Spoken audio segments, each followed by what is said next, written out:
In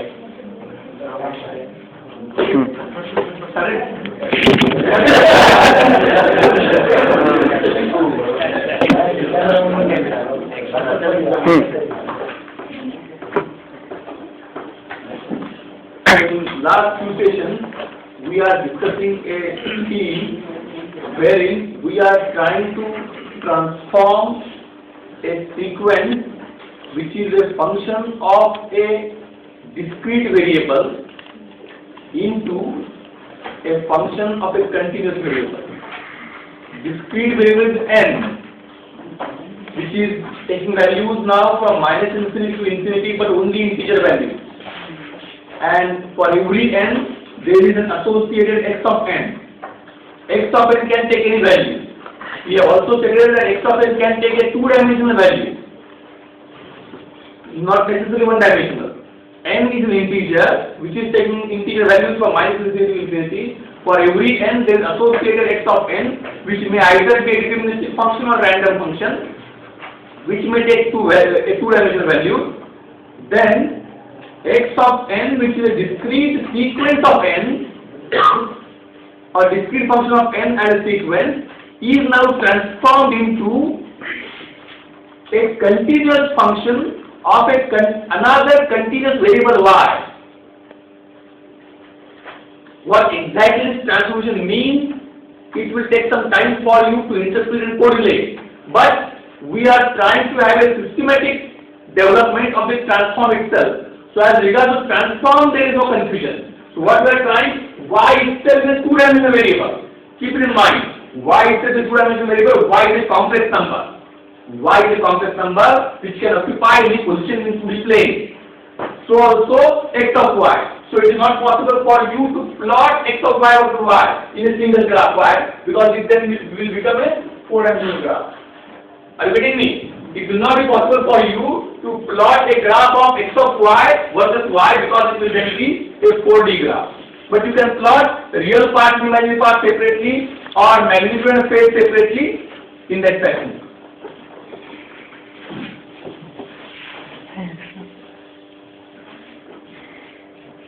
So with the formula very clear, x of n is getting transformed into x of y. Is it readable in camera? No.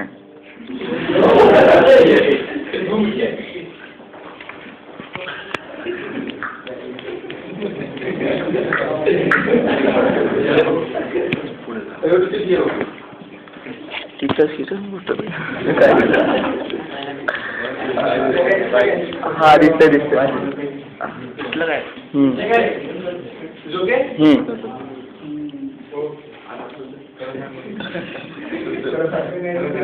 दिसते आता खाली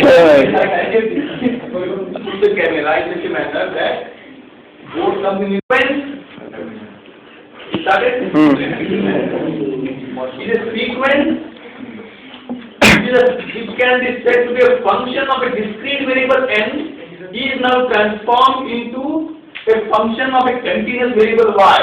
N is an integer which may take a value from 0 onwards on plus side, plus minus n, plus 1 plus 2 up to infinity, or on minus side to minus infinity.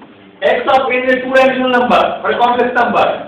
This is transformed into a continuous function of a continuous variable y.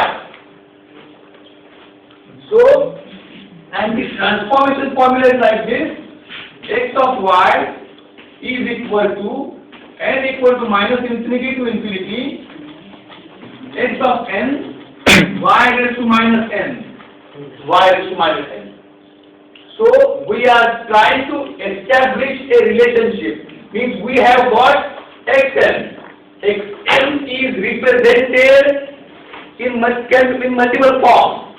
If it's a finite sequence, if xn is a finite sequence, it is possible to represent it by representing or giving or specifying all values of xn for all n in a tabular form. Right? But if it is infinite sequence, then the tabular form representation is not possible. It cannot be contained like that. Are you getting me? Means extend a finite sequence means what? Only there is a finite range of n for which xn is 0, and outside that range xn is 0. So if it is so, it's a finite sequence, and non-zero values of xn for different n can now be represented in the form of a table, right?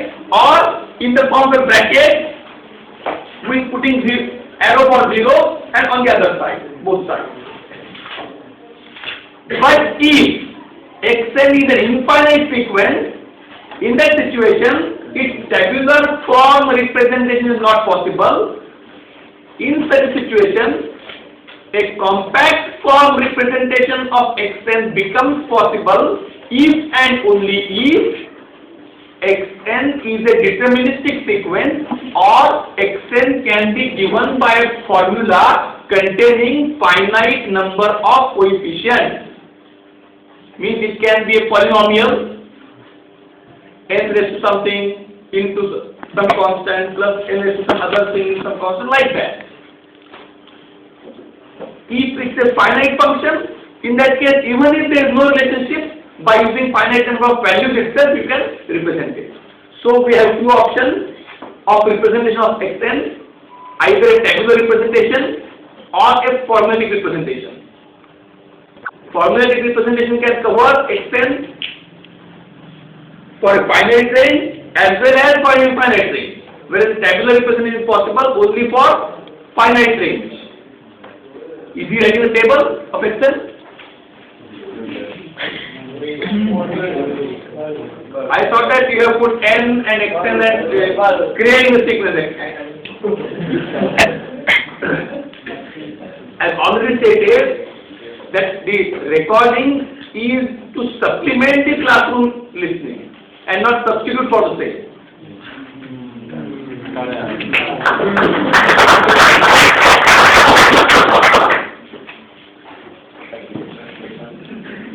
So, a function of n versus xn is now converted into a formula in terms of y. Obviously, that formulation, that conversion is specific. In case of finite sequence, there is no restriction. In case of finite sequence, there is no restriction. You can have a state function. Only thing is that, suppose if I have got xn is equal to 2, 3, 4. What do you get of y? 2 base of y. xn is 2, 3, 4. What is base of y? Compute immediately. Compute immediately. Don't waste time. 2, 3, 4. And if arrow is not specified, in this case, assume that arrow is here. If arrow is not specified, it is presumed to be here with this x of 0. X of 1, x of 2. So what is x of y? 2 plus 3 upon y. It is 2 plus 3 upon y. 2 plus 3y inverse plus 4 y raised to 4y raised to minus 2. Should I?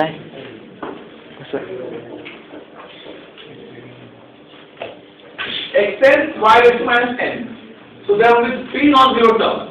So x0 y raised to minus 0 y raised to 0, x1 y raised to minus 1, x2 y raised to minus 2. What is ROC for this?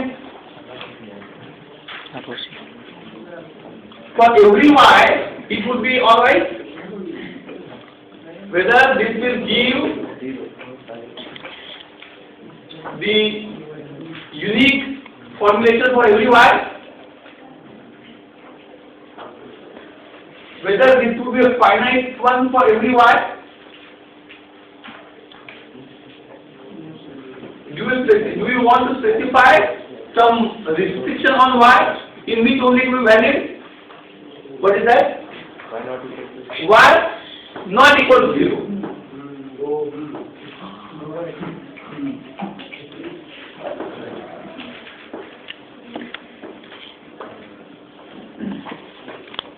Since all these things are going on YouTube, it is expected that the reprimanding of the students by the teachers should be minimal so as to create a good globally competitive image.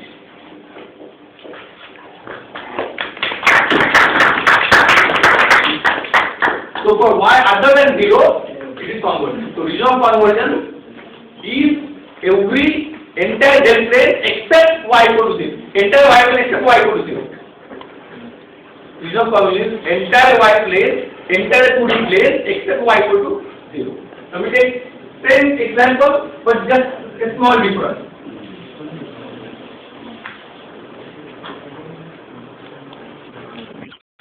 So what is x of y? 2y plus 3. 2y plus 3 is 2y plus 3 plus 4y. What is ROC? Y not equal to 0. That's enough? Something more. y not equal to infinity. Y not So, equal to infinity. you must have more y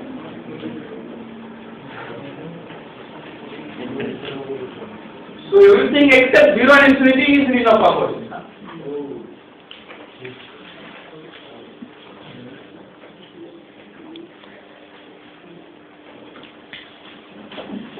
Is it clear now?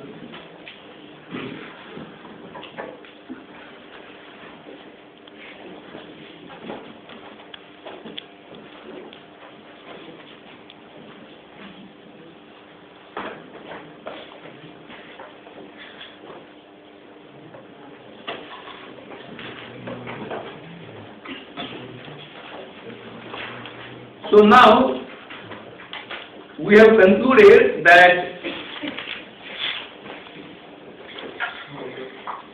for any given sequence, it is possible for us to transform it into a function of y, which is a two-dimensional variable. The function is x of y, and there is a restriction of region of conversion. Means region of conversion means the original sequence xn is transformable into another function x of y for a range of y, and that range is specified by region of conversion. Means there is some area of y in which this conversion is not valid, this formulation is not valid. So the minus infinity kind of thing. ROC मध्ये Huh? minus infinity and 0 is less than infinity less than. Yes, there is a good point, but I think that if he makes a look at the question is why minus infinity doesn't come in the formula, right, of region of conversion. If you make a look at the condition again, the condition for what? More y. Is for more y. So more y has to be necessarily positive. So more y is in the range of 0 onwards to infinity. So I hope that the doubt is clarified.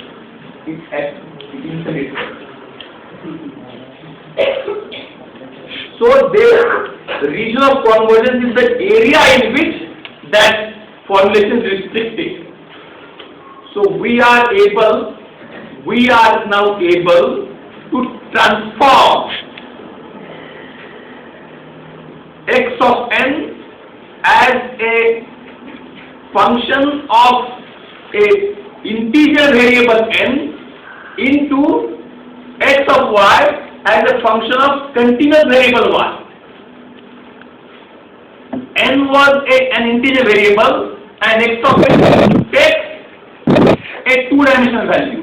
Here y is a continuous variable which can take two-dimensional values, and x of y is also a two-dimensional variable. So we are now able to transform. What are the applications of transforming will come later. But I am now sure that absolutely there is no doubt in any individual's mind about the transformation.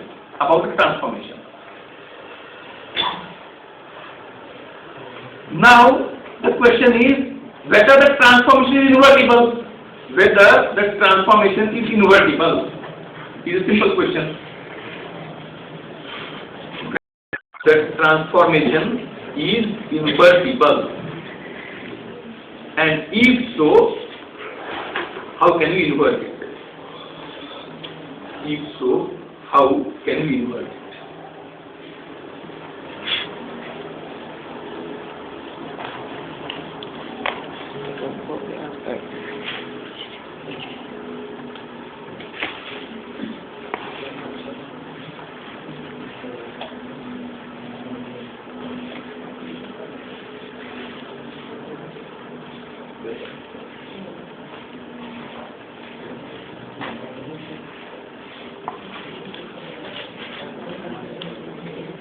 You got the question?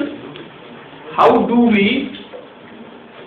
find inverse? Means given x of n, we are now able to find x of y. Now, given x of y and ROC, because only x of y has no meaning. X of y along with ROC, can we find x of n? Can we find x of n?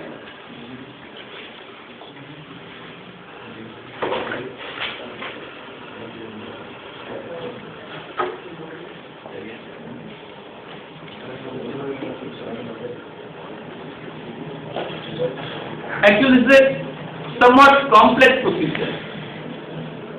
Just like integration, means differentiation was very much easy, and integration is the inverse option of differentiation, but it's somewhat tough. So when it is tough, we are very much smart in simplifying the tough problem.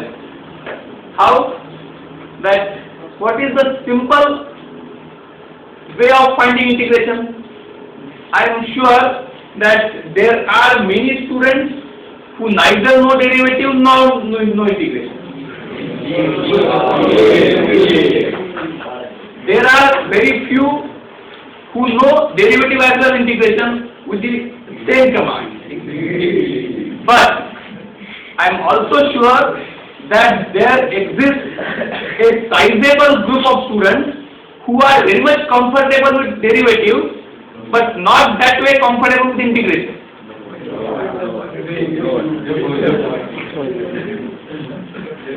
In such a situation then, what is the way with which the students approach for integration? The simple most way of finding out integration is integration by inspection. Integration by inspection means what? You know a comprehensive long table of derivatives. So if b is derivative of, means if you are given a function b to integrate, what you try to do? You try to recollect b is derivative of what? And based on that, since the b is derivative of a, integration of b must be a. So we apply the same logic for inverse y transform. We apply the same logic for inverse y transform. And when we apply same logic for inverse y transform, we find out the y transform given corresponds to which xn. Means we also have a table x of n versus x of y, and we prepare a comprehensively long table. By preparing a comprehensively long table, it is possible for us to find out what inverse y transform by simply looking it into the formula. So let us prepare a table first. Preparation of table will give us multiple advantages. As we are preparing the table, you will immediately काय revise the computation for various functions. So let us prepare a table. This signal x of n is transformed x of y, but along with transform, we have to specify what? Region of transformation.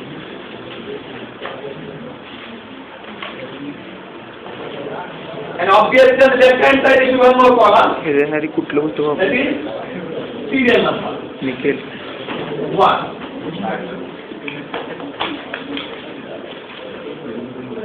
Since it is going on YouTube, we are taking this much here.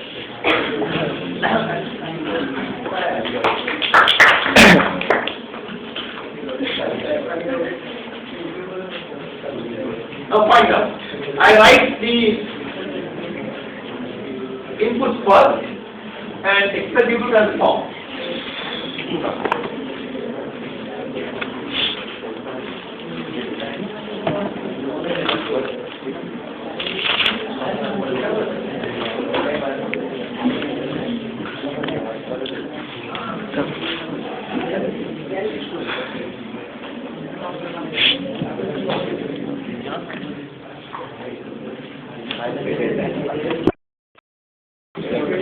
हा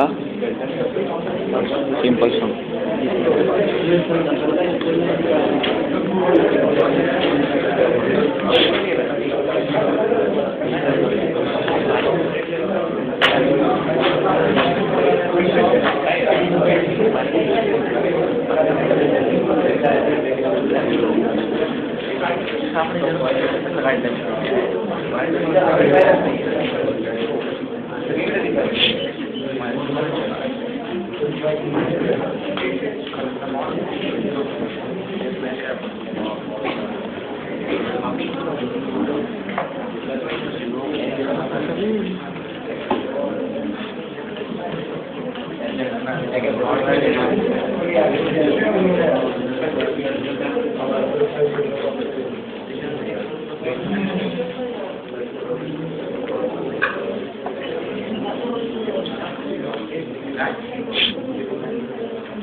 दिलून घ्यायचं फक्त बस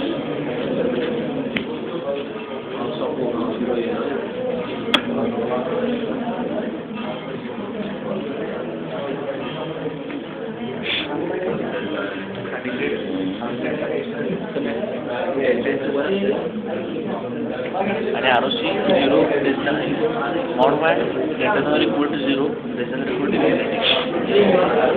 to पण घेतला तरी एका साईडला value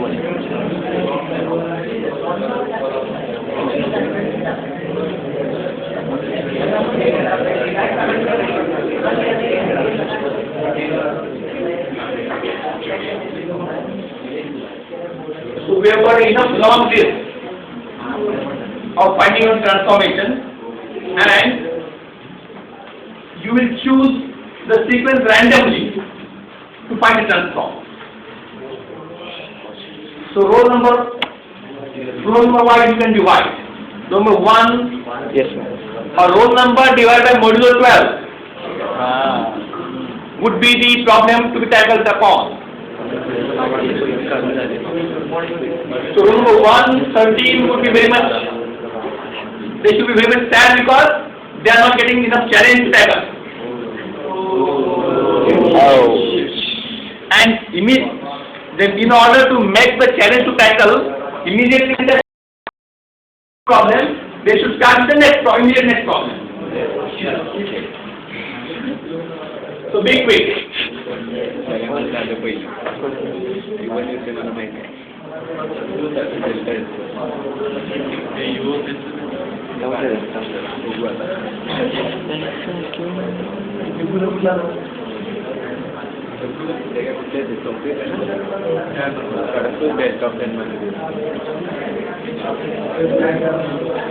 बारावी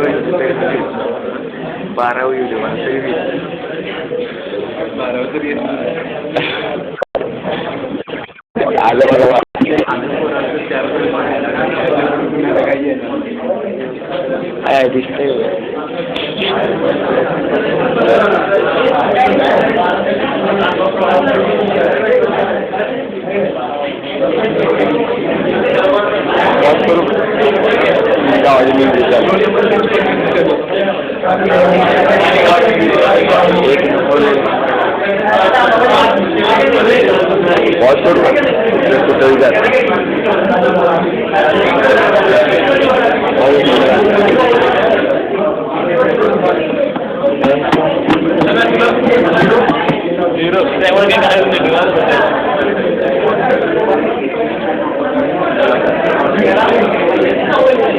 अरे 0 म्हणजे 12 0 म्हणजे 12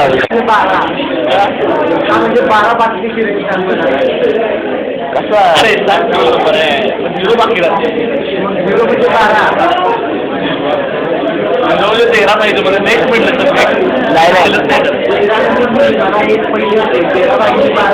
अरे 12 12 येणार तर 18 पण 12 वर येणार ना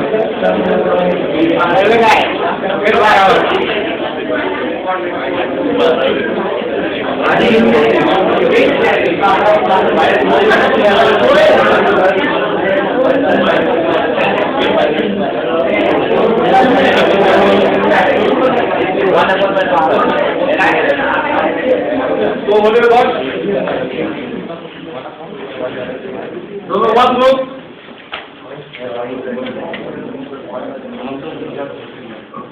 For this what is it?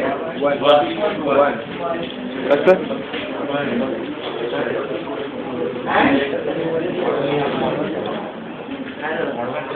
Entire y plane or from all values of y. We can have all y. All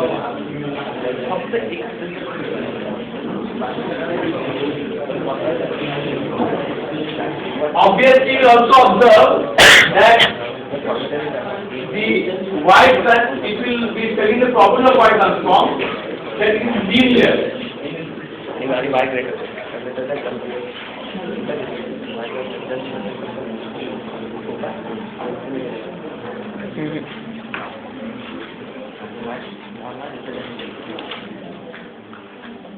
Means if we exhibit problem scaling, means if it is 2 delta n, it will be 2, like that. So for this what is 1 upon 1 minus y 1 upon 1 minus y काय कसं y small y Question. greater than alright, 1 upon minus y, it is wrong. 1 upon 1 minus y 1 upon 1 minus. or 1 upon 1 upon 1 1. minus y inverse. y You now remember this form. Even though y upon y minus 1 is the sum of two tables, but it is just like means अरे to be कसं able to remember something in a proper form of only y upon 1 minus y is just like using a or having a test for sweet coffee. Means it is what we can say underdeveloped stage. Means sweet coffee, those who feel that sweet coffee is tasty are supposed to be underdeveloped. Right? So you are as you progress, you are required to change the test. Only thing is that in that change you maintain a proper limit.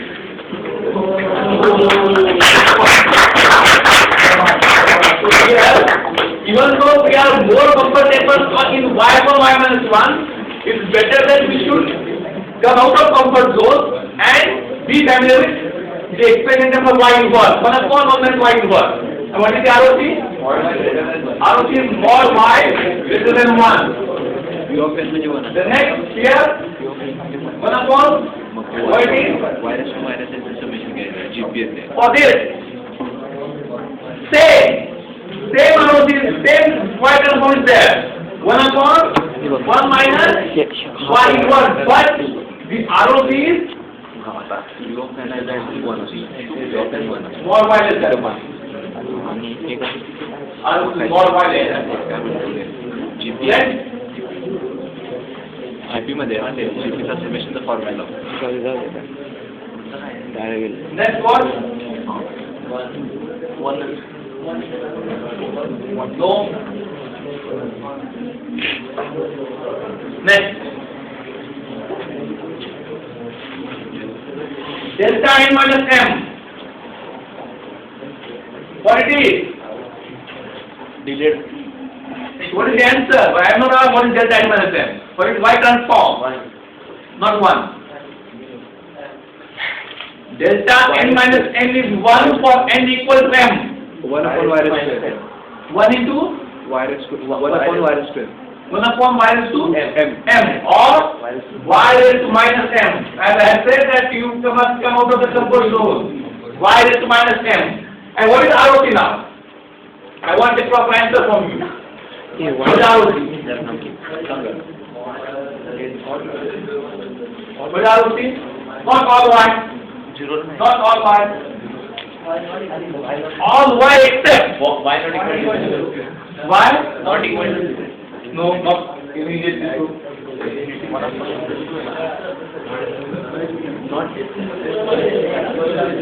All y equal to all y except y equal to 0 if n is positive. Y equal to 0 for m positive and for y equal to infinity for m negative. All y except this. What is next? For this, 1 upon 1 minus alpha y inverse and mod y greater than mod alpha, because alpha itself can be two-dimensional. Same case will appear here. Same case.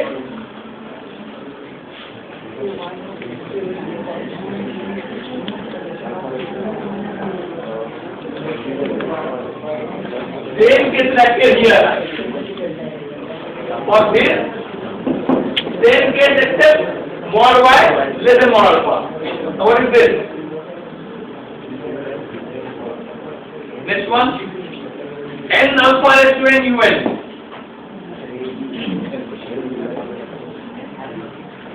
What it is?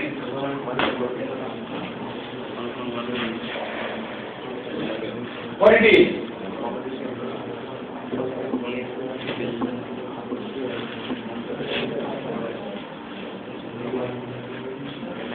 Alpha y inverse upon 1 minus alpha y inverse square.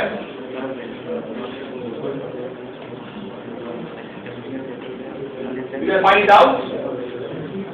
And I will still say mod y greater than mod alpha. And same is for this. Only R is different. Is it alright?